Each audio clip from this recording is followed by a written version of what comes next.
I'm Tom Laux. This is Connections, and thank you for joining me on Marshfield Media Access. And today I have guests from the library. Thank you for joining me. Thank you. We have Lori right here, our director. We have Murray. He's brand new, and we're going to learn more about his position. He's going to tell me all about it here in just a few minutes. I want to thank you for joining us here at Channel 989, 991, as well as our Facebook page. Please share the program out. We do this monthly. We'll sit down with Lori as well as other people that you know on our Connections show. And let's get right into it because we only have 25 minutes. And I want to get to know Murray a little bit more. He is our youth librarian, right? Youth Services. Youth Services. And you came from Portage County. Tell me a little bit about yourself and your family first. Right. My wife and I moved to the Stevens Point area about 8 years ago because she's an Episcopal priest, so she has a parish in Stevens Point. And then I started working at the Portage County Public Library in Stevens Point in January of 2012. And then about 3 years ago, I decided to get my graduate degree in library and information studies from UW-Madison. I just graduated in December, and I applied for the youth services position shortly after that, and started the first week of March. All right. Well, welcome here to the city of Marshfield. It's a great place to live, a great library, brand new almost. Yeah, to me, it looks brand new. Yeah. Only a few years right now. Actually, this will be starting year 4 in Year 4. September. Yeah. So I'm not sure the shoes you filled. Who was the person that you filled? Dale Barkoviak. Okay, so you got some shoes to fill, and you have a lot of stuff.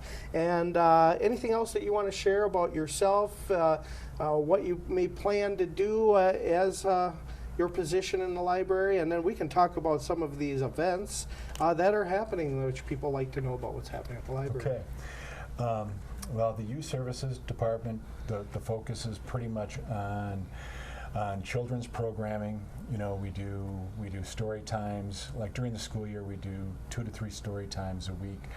We have a family night program every Tuesday night at 6 o'clock, and that's a rotation. We have like a Lego club where kids can put stuff together with Legos. We usually have a craft night. One of our staff members is into robotics, so we do like the actual robots are called Ozobots, and you can code them, and they're really geared towards early elementary age school kids. And so he does a program with them and has been doing some outreach with some of the homeschool kids, and also the Girl Scouts have reached out to us to do some stuff with them as well. All right, well, you got a nice space for people and families to come by. Tuesday nights, you say, Yes. is a lot of those things are going on, free to the public, correct? Yes, everything is free. Everything is free, that's right. Libraries, you come there, and that's why some of our taxpayer money, some of the money you raise as well to do that. And we'll get into that someday, talk about how that works, Yeah. but we'll leave it for another show. How about that? Okay, sounds good. But why not let's get into some of these events. Those are really what people want to go to. We've already partially through the summer. You can't believe it's going that fast. It's June 20th already. It's a Thursday. And this is our monthly program. We have some stuff coming up. June 26th, it's a Wednesday. It's called Making Rockets. That sounds like a children's deal right there. Yeah, we have Jim Lentz coming in. This is a program that he's coming with them. The kids can come. They will make rockets, and then we will go outside, and he uses air propulsion to shoot off the rockets. So the kids will get to make the rockets, and they'll get to shoot them off afterwards, weather permitting, if it's not raining Wednesday morning next week. There's no registration, so it's we'll have all the supplies, so the kids only need to show up. All right, 10 o'clock, so come a little bit early before it begins, but they'll be making rockets maybe of all sizes. Now you're saying wind propulsion, and I don't know if you know this or not. Is it like a CO2 or? Yes. So Yeah. it's not the general, those B, A, and C motors. Remember those? Right. I remember that from Yes. when I was a kid. So, but they probably still go pretty high, I bet. I'm not sure, but I'm guessing. Yeah. They have a lot of power because Yeah. they use those in those derby cars, if I remember right. So, all right, well, let's go into, that was the 26th. So you guys, June 26th, mark your calendars for that rocket event. Tracy Chipman, sorry about that, July 2nd. Yeah, she's a storyteller from Northeast Wisconsin, so we're bringing her in. And I should probably mention, too, that the theme for the summer library program is a universe of stories. So it's got a space theme. So some of our performers that we're bringing in are incorporating the space theme. So when Miss Chipman comes in, she's doing a couple of doing the story Under a Starry Sky, Tales of the Moon. So she's gonna make it space related. Okay, you got your shirt. You got your shirt. There we go. Universe of Stories, and we see posters, things around town. I've seen like that. You have a brochure that has that on there as well, and those brochures, all this stuff can be. I picked this up. I think Parks and Rec or all around. So that's what they need to Yeah, do. we have them available at the library. At the library. Okay. Space is always a lot of fun to learn, and Well, this is the 50th anniversary of the Walk on the Moon. So tying into that particular anniversary is what this summer reading program is doing. that's a great idea. Okay. So kids not only have fun, they get to learn too a little bit about the history of that. All right. Well, then it leads right into an event at the planetarium. Well, not at the planetarium. You're making a portable planetarium. I don't know if there's a planetarium in this area. Stevens Point. Stevens Point. Right. The Yep. university. Yep. None of the schools have one, I don't think, here. So, I think Wausau West had one at one time. I don't know if they do anymore. But I know Stevens Point, that's always fun to go to, at the UWSP. But this one, you guys are doing something like it's portable. Yeah, Paul Kinzer, he's got a portable inflatable planetarium. So he brings it in, he inflates it up, and you crawl through a tunnel, and it's an actual dome. And so the kids sit on the outside of the dome. Inside, it's completely pitch dark. I would recommend for any parents watching this that if you have small children that are claustrophobic or are afraid of the dark, this is not a program for them. So it's kind of like a mini planetarium. He projects the stars up onto the inside of the dome. And this is one of our few registration programs where kids actually have to sign up. He's doing an 11 o'clock program and a 1 o'clock program. And this is actually going to be in the wine room in the community center on Saturday, July 20th. So the first session, the morning session is already filled, but we still have slots available for the 1 o'clock session. Okay, so you do need to register. They can call anytime, the library. Yep. Is there a or phone number that they call for you guys, or a general line? Our youth services desk line. Okay, So, okay. Do you have that on hand? The general number is 715-387-8494. Okay. And then you have a choice that will take you right to the Yep. youth desk. Sounds good. Yes, your voicemail message I checked out yesterday has a familiar voice, but I can't yes. know who it is. Hub City Days. You guys are doing stuff in conjunction with We Hub are. City Days. Can you tell me maybe a little bit, one of you Sure. two, of what Well, that I can is? tell you what Okay. what we're working with Main Street Marshfield to accomplish on the block and in the front parking lot of the library, the one on Maple.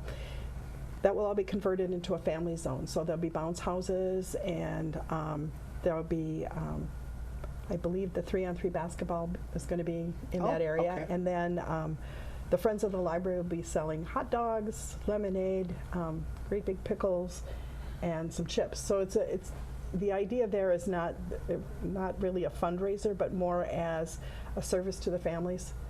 And then last year we had a balloon artist come in, and kids had a great time with that. Well, our maintenance man and his son have been teaching themselves how to do balloon animals. So they're going to come in there for a couple of hours and show kids how to make balloon animals. And if they give it a try, we're going to be real happy with that. Yeah. Friends of the Library will have an ongoing book sale, as they always do, in their room. And then in the afternoon... Yeah, I'm doing a special Saturday story time in the library that afternoon. Oh, great. So you'll be reading? People, if it's a hot day and they want to cool off, they can come in and come to my story time on that. On a hot day or raining, Yeah, it'll even be that, open. yep. Yep. Yep. Okay. Well, that Hub City Days, I'm new to the area, as you guys all know. So Okay. I need to know more about what it Okay. is. But I guess that's a Main Street deal. It is a Main Street activity. The name comes from the fact that Marshfield is considered to be a hub city, a hub for the railroads, kind of a historic sort of thing. There were, I think, 7 different railroads that came through Marshfield at one time. Well, we still have about 40 trains a day that go through the area. And if you're in the library, you'll know about them. Yeah. But so the celebration is kind of formed around that. But there's a vintage car show. I think they have a cook-off, all kinds of activities in the downtown area. Lots of things to do. And in the evening, there's a band, and just kind of celebrating Marshfield as a community. All right. Mark your calendars, July 27th for Hub City Days. A lot of things going on around the town, and the library is one of those places they can go with all this other stuff. Let's touch base July 30th. It's a Tuesday, 6 o'clock. Kathy McGrath, the butterfly lady. I know she's from Port Edwards, a friend of mine, so I know her very well. Okay. And so she's coming, and she knows a lot about butterflies. I She know does. that for sure. Last year, we bought basically a little a butterfly house. Yep. Anyway, and we had, I think it was 6 caterpillars that went to cocoons Yep. that then became butterflies and then were released. That was the coolest thing. Yeah. And I mean, I still remember coming in early one morning and all of a sudden they had hatched.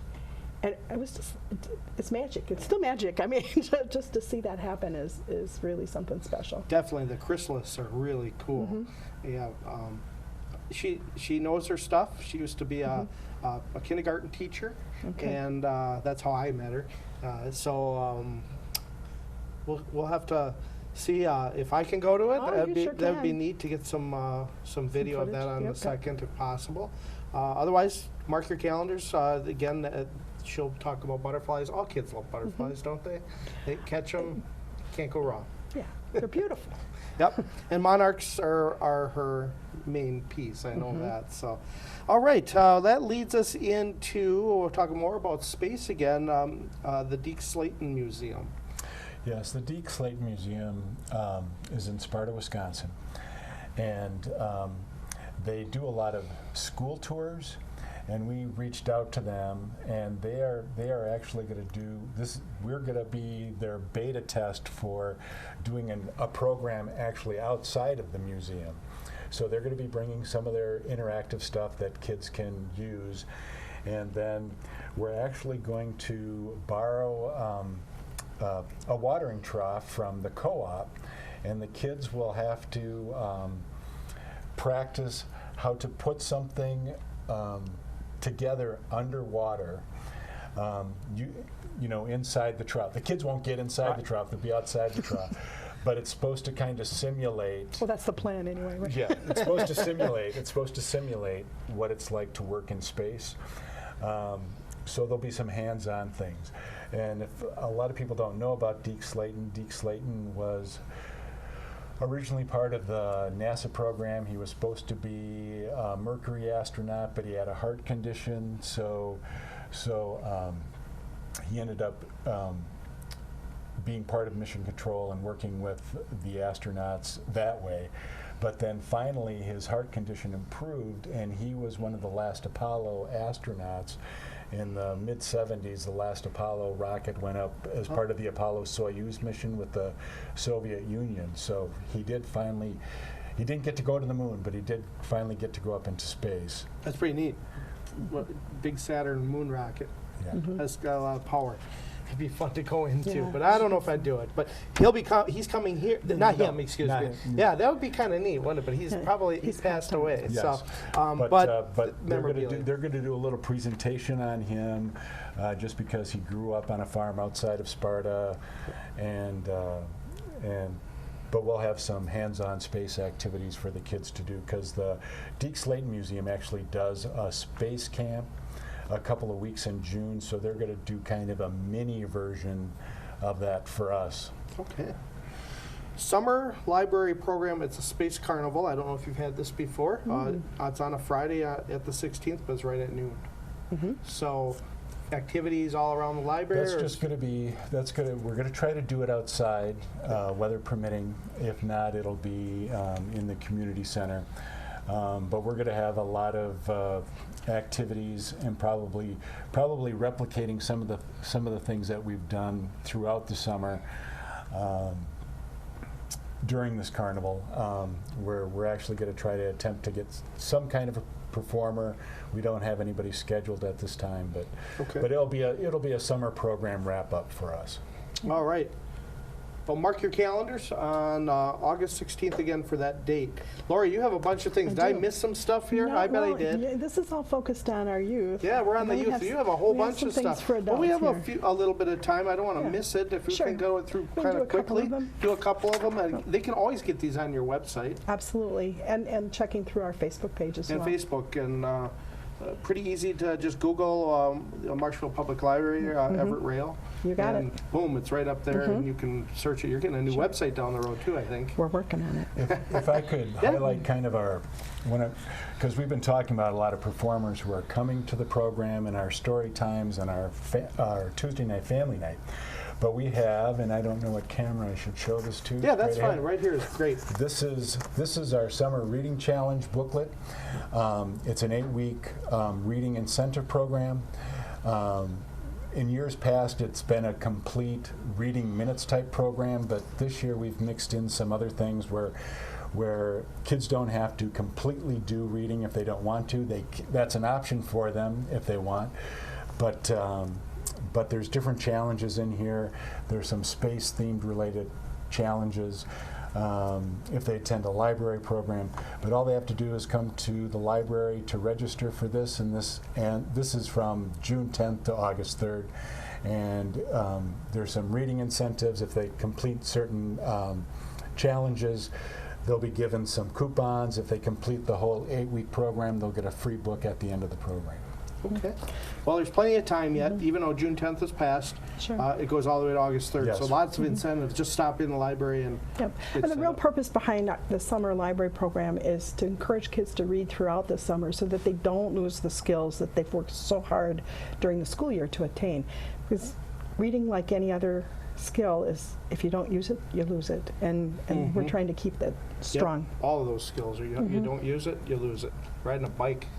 Exactly. Well, yeah, Okay. can we talk just Sure, about a few sure. things? It looks like, I don't know what's on there. We've just started a little series called, well, they're calling it Earthwatch, but they're forming around the book, The Sand County Almanac by Aldo Leopold. And so it's a special discussion group. Their focus is on conservation and environmentalism. And they're meeting, their next meeting is July 3rd. It's a Wednesday evening. It starts at 6:30. So the idea is that people read a chapter or two, and then they'll discuss what comes up in that chapter, just to focus on that. Okay. So, and this grew out of a program that we did in April, and there was more interest, and so we kept going with it. And then, just to remind everybody, we will be closed on July 4th, but we'll be open again on the 5th. So the 4th at 9 must a.m. be, I'm not sure what, Thursday or a Friday? Thursday. Thursday this year. Thursday. Okay, so you'll Yep. be open on Friday. We'll and- be and open Friday and I'm sure. Saturday. Okay. And then this year, again, we skipped a year, but we're working with Marshfield civic band. I always want to say community band, and it's the civic band, and they'll be performing at the library. Oh, Their okay. regular concerts are always Wednesday evening. Well, one of them is going to be at the library, and that's July 10th at 7 p.m. And so we're going to set up inside the library. It's going to be loud. Yeah. It's going to be crowded, but it's going to be fun. We did this 2 years ago, and it really was a great night. We encourage people to bring their lawn chairs because we don't have enough to seat everybody. So bring your lawn chair, be comfortable, and enjoy some really good band music. Yeah, definitely. So in concert the band. library, huh? That's going to be. It'll be fun. Whereabouts in the library, you guys thinking? Right near the stairwell, Okay. right around in that area. And then the Friends of the Library will be serving root beer floats starting at 6:30, right before the band concert, and then afterward as well. So All right. a little bit of fun. And then we also have a series going on too that it's a garden guru, and we're working with the master gardeners. They're volunteers that pick a topic and then focus on that. This next one will be on Monday, July 15th. It'll start at 6, and they're going to be talking about home composting. And you don't even have to have a home to compost, so they're going to tell us about that. It's a good one to learn more about how we can enrich the earth. Mhm. And then we're also continuing a summer program, continuing a program that follows through from something we did during the school year. We have a tween and teen program. Do you want to take over? It's just Thursday afternoons between 3 and 5. Okay. Oh, Yeah, so Thursday afternoons we provide snacks, and kids can show up and we have a cabinet full of games, but a lot of them, like we have a big screen TV, and we usually have one or two guys that will bring in their gaming systems, and they'll hook up their gaming system to the TV and play video games. And it's a smaller group now than it was during the school year, but Okay. it gives them a place to hang out for a couple hours Yeah, on a you- summer afternoon. you bet. Okay, great. I think I'll try it again. Troy Graham is a folk singer, songwriter. He'll be doing a musical program for us on Monday, July 22nd at 6 p.m. And this is just an opportunity for people to, enjoy music at no cost to them. This will be in the J.P. Adler room at the library, and we're just encouraging people to come on down. Okay, all right. Yep. That's on July 22nd, 6 o'clock. Folk music, if you like that kind of music. Yeah. All right. That's right. Well, that gets us through the end of July. We'll get you back here right around a little bit before that. Sounds good. And we can kind of talk about those events. Anything else that's coming up next time as well. But by the end of July, we'll be almost starting to think about talking about Oh, no. the end of summer. No, not yet. Not Okay. yet. Yeah. Not yet. It's Not too yet. soon. Too soon. Summer just started for us. That's what it feels like. So, Murray, anything else that you have to say before we send off? And No, just want to reemphasize that that all our activities are family friendly. Most of our performers are kind of geared towards elementary age kids and older, but we do have our story times, which family members can bring their preschoolers and toddlers to, and our reading incentive program is geared actually for preschoolers on up through 12th grade. So. okay. All right. Well, that sounds like a great program. And if you guys want to know the hours, the library, again, Monday through Friday, 9 a.m. to 8 p.m. Also available in the summer on Saturdays, 9 to 5. And during the summer, we're closed. That's correct. Yeah, winter On Sunday. On Sundays, yeah, not the whole time. Not the whole time. Just Sundays. Warm weather will probably keep you guys outside. So again, Monday through Friday, 9 to 8 p.m. Saturday, 9 to 5, and Sunday closed. And you can always go to information on the website or give them a call. I want to thank you for joining me on Making Connections, which is formerly called Making Connections, but Connections, I'll say. And welcome our guests here as well. Lori from the library, our director, and Marie, our new person over at the youth center area. I'm trying to get a name for Services. the youth services. So, all right, thanks again for joining on Connections.